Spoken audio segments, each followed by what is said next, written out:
આપણા કોઈ પણ કાર્યમાં સફળતા મળતી હોય તો યાદ રાખજો, ભગવાન ભળે તો જ મળે.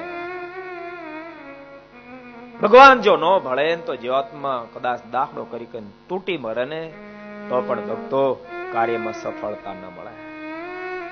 વારંવાર કહું છું, જયારે જીવનની અંદર સફળતા પ્રાપ્ત થાય ત્યારે એમ માનજો મારા ભગવાનની કૃપાનું પરિણામ છે. ફક્ત તમારા દાખલાનું આ રિઝલ્ટ નથી, મારા ભગવાનની કૃપાનું પરિણામ છે. જીવનને સફળ કરવા માટે દાખલો કરતા નિષ્ફળતા મળે તો હરેરી નહીં જાશો.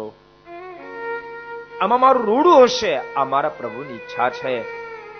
માટે જે ઘટના ઘટે અને ભક્તો સફળતાને તો પ્રસાદ માની સ્વીકારી લેજો, જીવનની નિષ્ફળતાને પણ પ્રસાદ માની, હરિનો પ્રસાદ માનીને સ્વીકારી લેજો. પરમાત્મા નો ભળે ભક્તો, તૂટી મરીએ તો સફળતા નો મળે. તૂટી મરીએ તો પણ કોઈ પણ કાર્ય કરતા પહેલા વારંવાર પરમાત્માને પ્રાર્થના કરશો, માલિક હું કાર્ય કરવા માટે કદમ તો ઉઠાવું છું, પૂર્ણ તો તારી મરજી હોય ને તો થશે. તું પૂર્ણ કરીશ તોય તારી પ્રસાદી સમજીશ, તું કદાચ અપૂર્ણ રાખીશ ને તો પણ તારી પ્રસાદ સમજીશ. હું કાર્ય કરવા માટે કદમ ઉઠાવું છું, મને સફળતા મળશે ને તો પણ તારી પ્રસાદ સમજીશ, મને નિષ્ફળતા મળશે ને તો પણ તારી પ્રસાદ સમજીશ.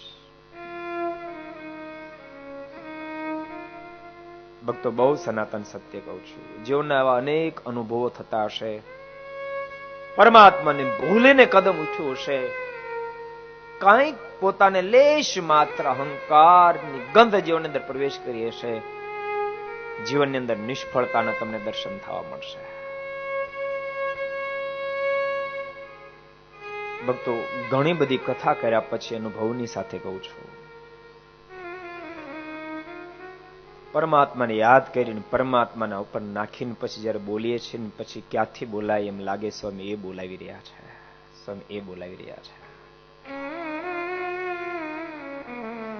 એ બોલાવાય ને ક્યારેક અહંકાર પ્રવેશ કરે કે આજ તો આપણે બહુ સારું બોલ્યા, ઠાકોરજી તરત પરિણામ આપે કે લે બોલી લે, તારે તેવડ હોય તો બોલ.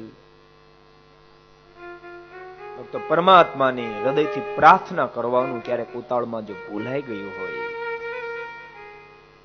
બોલવાનો જો પ્રારંભ થઈ ગયો વચ્ચે સાંભળે નહીં, પછી પત્યું પરસો વળી જાય, પરસો વળી જાય. સાચું કહું છું, એક શબ્દ ન જડે, શબ્દ ન જડે.